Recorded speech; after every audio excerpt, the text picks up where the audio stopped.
오늘 요한일서 1장 1절부터 4절까지 말씀으로 여러분과 같이 보고 듣고 체험한 믿음이라는 주제로 말씀을 나누고자 합니다. 요한일서 1장 1절부터 4절까지의 말씀은 편지의 인사말에 해당합니다. 글을 시작하면서 보통 두서없이 시작할 수도 있고 본론으로 바로 들어갈 수도 있지만 이렇게 도입을 드림으로 인해서 말에 어떤 살을 붙여서 시작을 하게 되죠. 때로 이 도입부에는 형식적인 인사가 들어갈 수도 있고요. 또 본론에 앞으로 나올 그 내용을 자연스럽게 읽는 연결고리의 역할을 하기도 합니다. 또 본론에서 말하려는 내용을 이 서론의 인사말에 압축해서 전달하는 경우도 있습니다. 또 어떤 본문을 보게 되면 이 인사말에 사용하는 단어와 그 표현에 우리 기독교가 믿고 있는, 고백하고 있는 신앙의 핵심을 녹여 사용하기도 합니다. 한 단어 속에 여러 장면과 여러 사건들, 또 여러 체험과 그에 따른 은혜를 담아 놓고 있는 거죠. 그래서 거꾸로 그 단어를 해석하고 풀이해 보면 거꾸로 거기에 어떠한 일이 있었는지, 어떤 믿음의 고백이 있었는지를 알 수가 있습니다. 우리는 보통 우리 기독교라고 하는 이 종교를 우리가 믿을 때 교리를 통해서 주님은 누구시다, 우리가 그런 것들을 교리를 통해서 많이 배우고 익혔습니다만, 사실 교리가 만들어지기 이전에 예수님을 직접 체험했던 사람들의 믿음의 고백이 있었던 것을 잊지 말아야 합니다. 더 중요한 것은 교리보다 주님을 직접 만나고 그 만남을 통해서 내가 주님을 믿음으로 고백하는 신앙 고백입니다. 기독교의 교리가 형성되기 전에 하나님을 삶에서 체험했던 그런 사람들이 있었습니다. 이 사람들이 하나님을 보고 듣고 또 하나님과 접촉하고 이렇게 체험하면서 하나님께서 우리 삶에 함께 계시고 우리와 동행하고 있음을 확실하게 믿음의 언어를 가지고 고백을 한 게 우리가 지금 읽고 있는 말씀이죠. 그리고 성경이 그러한 사람들을 믿음의 증인들이라고 그렇게 이야기했습니다. 이 증인들이 서로 예수님이 어떤 분이시다 그렇게 증언을 하게 되고, 그 증언이 모여서 서로의 체험을 나누면서 공통의 신앙 고백이 만들어지게 되고, 이것이 체계화되고 조직화되면서 교리라고 하는 게 형성이 됩니다.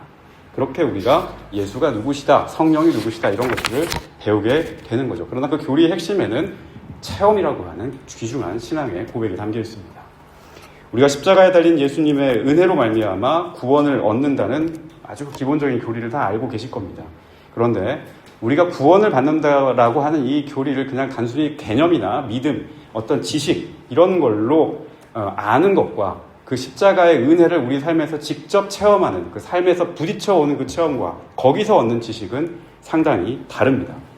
우리가 보통의 순간에도 우리와 함께하는 주님을 직접 만나지 못했다면, 그런 경험이 없다면, 내가 바닥으로 추락하는 그런 순간에도 그 순간에 구원의 손길을 내미셔서 나를 이끌어 주셨던 주님을 만난 경험을 고백하지 않는다면, 나를 너무도 사랑하셔서 찾아오는 주님의 은혜를 우리가 실감나게 고백하기가 어려울 겁니다.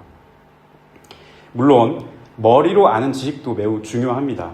머리로 아는 지식도 필요하지만 성경은 우리 생활 가운데 삶에서 구체적으로 경험하는 하나님의 은혜, 그에 대한 진솔한 우리의 고백을 더욱더 중요하고 가치 있게 말씀합니다. 오늘 요한일서 1장 1절에서 4절 말씀은 인사말이지만 그 안에 아주 소중한 믿음의 언어가 담겨져 있습니다. 듣고 보고 접촉하는, 귀로 듣는 믿음, 눈으로 바라보는 믿음, 그리고 손으로 접촉하는 그런 믿음입니다. 1장 1절을 보면 요한일서를 쓴 사람과 또 요한일서를 읽는 사람 모두가 태초부터 있는 생명의 말씀인 그리스도를 그렇게 다 체험했던 공통의 그 신앙의 경험을 가졌음을 볼 수 있습니다. 태초부터 계셨다. 누구도 만든 사람이 없습니다. 누구도 만든 사람이 없이 처음부터 계셨던 예수 그리스도, 죽음의 권세를 이기고 우리에게 새 생명을 주신 그분 예수 그리스도, 이 세상의 새로운 존재로 변화된 심령으로 살 수 있도록 하신 주님, 말씀을 통해서 지금 이 시간에도 우리 가운데 현존하시고 임재하시고 우리 마음 가운데 성령으로 응답하시고 그 심령 속에 영원히 살아계신 말씀으로 우리에게 다가오시는 그 예수 그리스도, 바로 이 예수를 우리의 귀와 우리의 눈과 우리의 손으로 직접 체험하며 믿은 이들의 고백이 나타나 있습니다. 한 3가지 정도로 오늘 그 믿음의 형태를 여러분과 나누고자 합니다. 첫 번째로 우리가 확인해 볼 믿음의 형태는 귀의 믿음입니다. 들음의 믿음입니다. 구약 성경을 보게 되면 하나님께서 이스라엘 백성에게 율법을 주시면서 그것을 들으라, 이 말씀을 들으라라고 그렇게 선포했습니다. 신명기 6장 4절에 보게 되면 이스라엘아 들으라, 우리 하나님 여호와는 오직 하나인 여호와시니 너는 마음을 다하고 뜻을 다하고 힘을 다하여 내 하나님 여호와를 사랑하라 라고 그렇게 말씀하셨죠. 예레미야 6장 10절에 보게 되면 이 예레미야 선지자가 부패하고 답답한 이스라엘 백성을 향해서 이 백성이 귀에 할례를 받지 못해서 하나님의 말씀을 말씀으로 받아들이지 못하고 하나님의 말씀을 그냥 그저 사람의 이야기와 나무라는 그런 잔소리로 받아들이는구나라고 혼내는, 통탄하는 그런 장면도 나타납니다. 신약으로 건너가면 로마서 10장 17절에서 믿음은 들음에서 나며 들음은 그리스도의 말씀으로 말미암았다라고 그렇게 말씀합니다.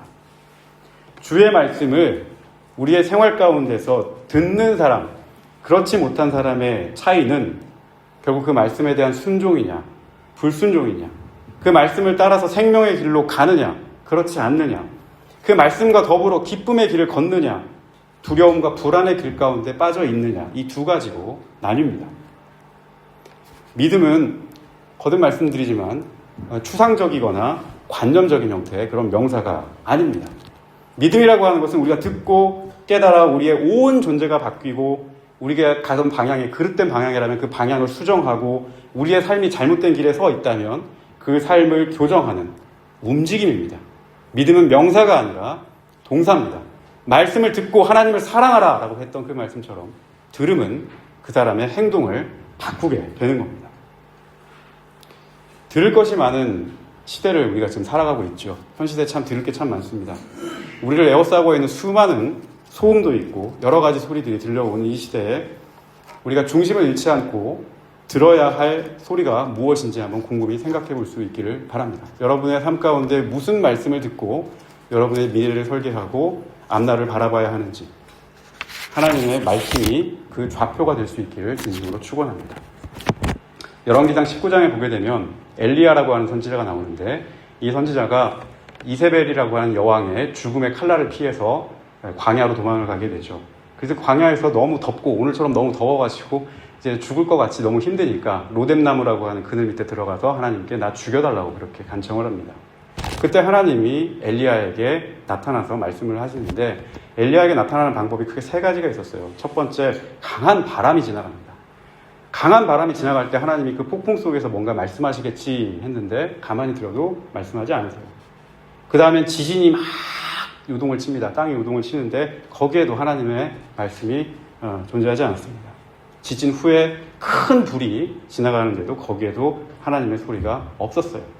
바람, 지진, 불, 이 거대하고 요란하고 화려하고 뭔가 있을 것 같은, 뭔가 대단한 게 나올 것 같은 그런 소리에서 하나님이 응답할 것 같지만 하나님은 거기에서 응답하지 않으시고 엘리야에게 다가오셔서 그 귀에 미세한 음성으로 그에게 말씀해 주셨습니다. 우리가 때로 하나님의 음성을 듣고 하나님의 말씀을 받을 때 화려한 예배당에 가서 뭔가 대단한 곳에 가서 거기서 하면 하나님의 음성을 받겠지라고 그렇게 생각할 수 있지만 사실은 그렇지 않을 때도 있습니다. 예상치 못하는 상황에서 내가 홀로 주님과 거하는 그런 자리에서 때로 예상치 못하게 나와 가까이 있는 사람들의 충고를 통해서 위로와 진심을 담은 우리 교우들의 기도를 통해서 부족한 목회자의 입술을 통해서 선포되는 그 말씀을 통해서 각자가 기도하는 가운데 묵상하는 가운데 삶을 나누는 시간 속에서 하나님께서 나에게 주시는 그 음성을 들을 때가 있다는 겁니다. 하나님이 바로 그런 자리에서 여러분에게 말씀하고 계십니다. 신실한 믿음으로 살아가려는 주님의 모든 자녀에게 힘과 용기 그리고 평안으로 함께 하시는 이 주님의 말씀 그리고 그 주님의 음성 가운데 거하기를 예수님 이름으로 또한 축복합니다. 두 번째로 우리가 생각해 봐야 될 믿음은 보는 믿음, 즉 눈의 믿음입니다. 귀로 들어서 아는 믿음도 중요하지만 눈으로 보고 그리고 그것을 마음에 새기는 믿음 또한 중요합니다. 눈의 믿음은 이 귀로 듣는 믿음보다 조금 더 직접적이고 우리가 그것을 직접 봤기 때문에 깨달음에 더 가까운 그런 형태의 믿음이죠. 제가 영어를 잘하는 건 아니지만 영어에도 I see 그러면 내가 본다라는 말이지만 그건 내가 알았다는 뜻도 되죠. 그러니까 본다라는 말은 뭔가를 내가 봐서 알았다라고 하는 뜻입니다. 본다라는 말은 보는 믿음이라는 것은 내가 그것은 내가 믿음으로써 알게 됐습니다 라고 하는 고백이기도 하죠. 성경에서 이 눈의 믿음, 특별히 눈으로 바라보고 알게 되는 믿음은 우리가 삶에서 부딪히는 고난과 같은 그런 문제와 많이 관련이 되어 있습니다. 고된 여정을 통과한 이후에 비로소 보게 되는 하나님의 때와 하나님의 역사와 하나님의 뜻을 가리키는 말씀입니다. 이 보는 믿음의 대표적인 성경에 나오는 대표적인 인물이 바로 욥이라는 인물인데요. 욥은 때로 우리가 이제 고난받는 사람의 어떤 대표자로 이야기하기도 하고 또 고난을 통해서 이전보다 더 큰 은혜를 누리는 믿음의 사람을 이야기할 때도 욥을 거론하기도 합니다. 욥기의 첫 장을 보게 되면 원래 이 사람은 받은 것이 많고 누리는 것이 많았던 사람입니다. 물질의 복도 있었고 영적인 축복도 풍성하게 누렸던 사람이었습니다. 그런데 느닷없이 어느 한순간에 모든 것을 다 잃고 말죠. 이 사람에게 전례 없던 크나큰 시련이 닥쳐오게 된 겁니다. 재산을 다 잃었고요. 가족을 다 잃었고 그리고 자기의 몸에는 질병이 들어서 병이 들고 그래서 너무너무 자기가 연약한 그런 상태에 빠지게 됩니다. 엎친 데 덮쳐서 자기와 함께했던 친구들이 찾아와서 너 그렇게 모든 것을 잃고 아프게 된 데는 분명히 이유가 있어서 그런 걸 거야. 너 하나님 율법을 잘 어겨서 그런 걸 거야. 잘 지키지 않은 게 있을 거야. 잘 생각해봐. 옆에 가서 계속 그렇게 하나님의 저주를 받은 게 아니냐 그렇게 긁어대는 그런 일도 생겼습니다. 거기에 욥은 아니다. 나는 한 번도 지금까지 하나님의 율법을 어긴 적이 없고 나는 한 번도 하나님 앞에서 잘못한 적이 없다라고 계속 변호를 합니다. 이런 서로 대화가 오고 가다 마지막 부분에 가게 되면 마지막에 욥은 지금까지 자기가 믿음이라고 여겨왔던 하나의 틀을 완전히 깨버리는 믿음의 그 알껍데기를 깨트리는 그런 깨달음을 얻게 됩니다. 지금까지 자신이 믿어왔던 방식, 내가 지금까지 이것이 믿음이라고 생각했던 그 믿음의 틀이 있었는데 그 틀을 하나님 앞에서 깨는, 비로소 그것을 깨트리는 그런 능력을 발휘하게 되는 거죠. 말씀대로 살면 복을 받고 말씀대로 살지 않으면 벌을 받는다라고 하는 틀이 욥의 틀이었습니다. 내가 하나님 앞에서 말씀을 잘 지키면 하나님이 무조건 나에게 복을 주고 내가 말씀을 안 지키면 하나님 나에게 벌 주실 거다라고 하는 이분법적인 신앙을 가지고 살았던 게 그동안의 욥의 믿음의 틀이었던 거예요. 물론 성경은 이것이냐 저것이냐의 그 양자택일의 믿음을 말씀합니다. 그러나 그렇게 말씀을 기계적이고 수학적인 법칙으로 그렇게 믿게 되면 하나님 또한 그 법칙에 종속되는 형태로 우리가 믿게 돼요. 이렇게 했으니까 하나님 이렇게 주셔야죠. 이렇게 했으니까 하나님 이렇게 해 주셔야죠 라고 하는 이런 방식으로만 하나님을 믿게 된다는 거죠. 하나님을 마치 산수 공식처럼 행동해야 하는 그 틀에 구겨넣는 믿음, 그걸 가지고 내가 믿음이 좋다라고 욥은 지금까지 생각을 해왔던 겁니다. 그러나 욥이 의인도 고난을 당할 수 있다는 그 큰 시련을 통해서 자기의 잘못된 믿음의 그 옛 틀을 깨트리게 됩니다. 그러한 이제 이분법에 갇히지 않는 방향을 보게 된 겁니다. 나는 이게 전부라고 생각을 했는데 이것 너머에서 다른 것을 만들 수 있고 창조할 수 있는 하나님의 역사가 있구나. 하나님의 뜻이 계시구나. 하나님의 때가 있구나. 하나님의 방향이 있구나라고 하는 것을 이 사람이 거기서 배우게 됩니다. 그래서 욥기 마지막 장인 42장 6절을 보게 되면 이런 고백을 하게 됩니다. 내가 죽게 대하여 귀로 듣기만 하였사오나 이제는 눈으로 주를 배움나이다 라고 이렇게 고백합니다. 전에는 내가 귀로 주님에 대해서 이러쿵저러쿵 듣기만 해왔던 믿음으로 살았는데 이러한 어려움을 다 경험하고 보니 이제는 살아계신 주님을 내가 눈으로 직접 뵙습니다. 귀의 신앙에서 눈의 신앙으로 이동하게 되는 걸 볼 수 있습니다. 어둠을 통과해보고 캄캄한 시절을 건너가보고 나 앞에 덮여있던 눈꺼풀을 하나 걷어내보고 내가 가지고 있던 틀과 내가 가지고 있던 사고와 나의 논리를 넘어서 건너가 보니 거기 너머에서 역사하고 계신, 거기 너머에서 뜻을 펼치고 계신 더 크신 하나님을 볼 수 있게 됐다는 고백입니다. 그래서 욥은 고백하죠. 채워주시는 분도 주님이시고 그것을 부족하게 걷어가시는 분도 주님이시고 그것을 다시 채워주시는 분도 주님이시고 부족함을 통해 가르치는 분도 주님이시다. 모든 것이 하나님의 그 섭리와 주권 가운데 있음을 욥이 드디어 고백하게 됩니다.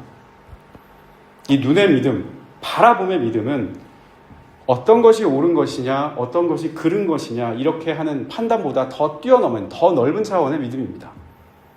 그때는 이해가 되지 않아서 하나님을 원망할 때도 있고 시야에 들어오지 않는 일들이 참 많아서 내가 보지 못한 것들이 있었는데 시간이 지나서 하나님이 그때 그랬구나라고 하는 것을 비로소 보게 될 때, 눈을 뜨게 될 때 받아들이고 깨닫게 되는 믿음이 바로 눈의 믿음입니다. 주님의 그러한 뜻이 지금은 우리가 잘 알 수 없지만 그러한 뜻이 우리 성도님들 삶 가운데 또한 임할 수 있기를 바랍니다.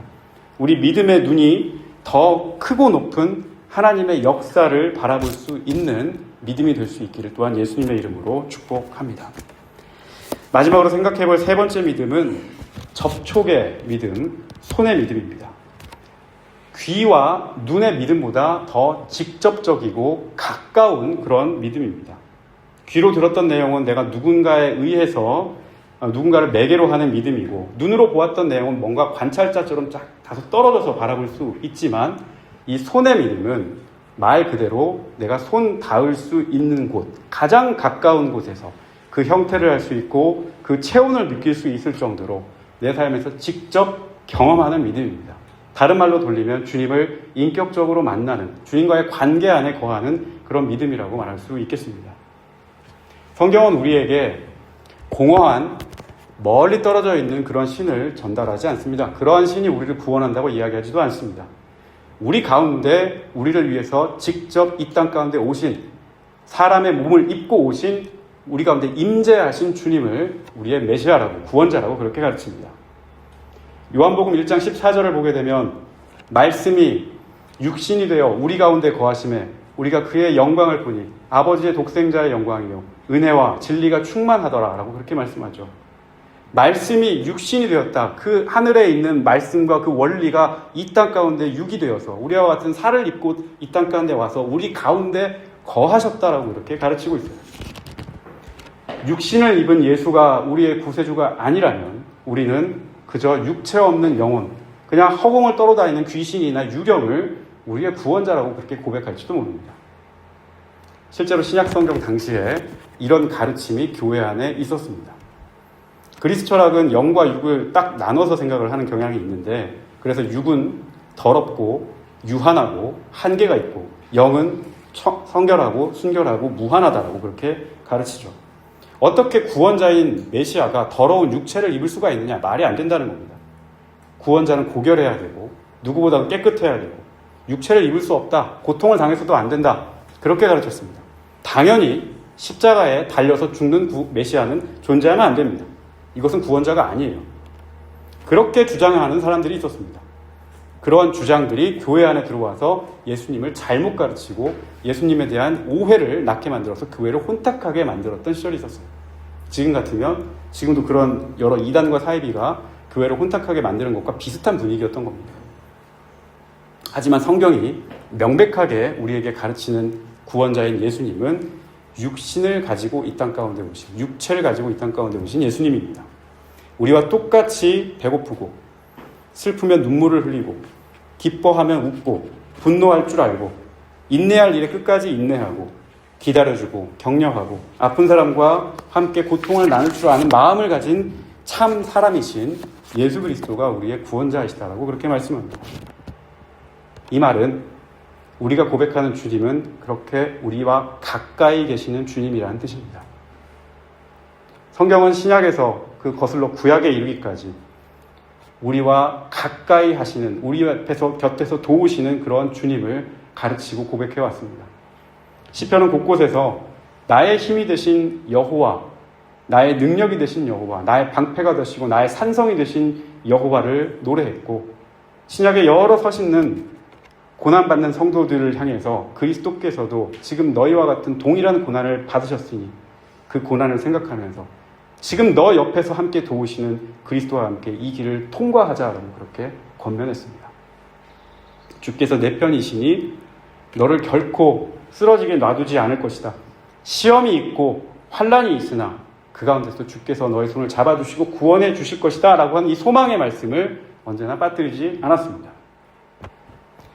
손의 믿음은 바로 우리와 이렇게 가까이 계시고 우리 가까이에서 말씀하신 이 주님과 함께 손을 잡고 가는 믿음 생활을 말씀합니다. 여러분 어려움 가운데 빠졌을 때 혹시 주님의 손을 잡아본 경험이 있으신지 모르겠습니다. 말씀처럼 주님께서 나의 편이시고 나의 반석이시고 나를 구원하셨던 주님이신지를 경험해 보신 그런 주님을 만나보셨던 적이 있는지 모르겠습니다. 혹시라도 지금 간절히 그 주님의 손길이 필요한 우리 성도님들이 계신다면 포기하지 말고 주님께 구할 수 있기를 바랍니다. 손의 믿음을 간구하면서 바라면서 주님께 나아갈 수 있기를 바랍니다. 주님께서 그 구원의 손길을 나에게도 내밀어 주시기를, 그리고 나와 함께 동행해 주시기를 간절히 구할 수 있기를 바랍니다. 또 우리 성도님들 중에 혹 과거에 주님을 뜨겁게 만났던 경험이 있으나 어찌어찌 하다 보면 어찌어찌 살다가 그 마음이 냉랭하여져서 그저 관성에 따라 습관에 따라 신앙생활을 하고 있는 그런 분이 계시다면 다시 한번 손의 믿음을 회복할 수 있기를 바랍니다. 주님 손을 붙잡고 살았던 그 순간을 다시 한번 회복하고 주님 품에 안겨서 살았던 그 행복한 순간을 다시 한번 간구할 수 있기를 바랍니다. 나와 함께하는 그 예수님의 품에서 그 손길에 기대어서 다시 힘을 내고 소망을 품고 일어날 수 있기를 간절히 소원합니다. 생명의 말씀인, 오늘 말씀에 나와 있는 이 생명의 말씀인 예수님은 어떤 개념이 아닙니다. 공식도 아닙니다. 그것은 예수님을 설명하기 위해서 붙여놓은 언어와 문장입니다.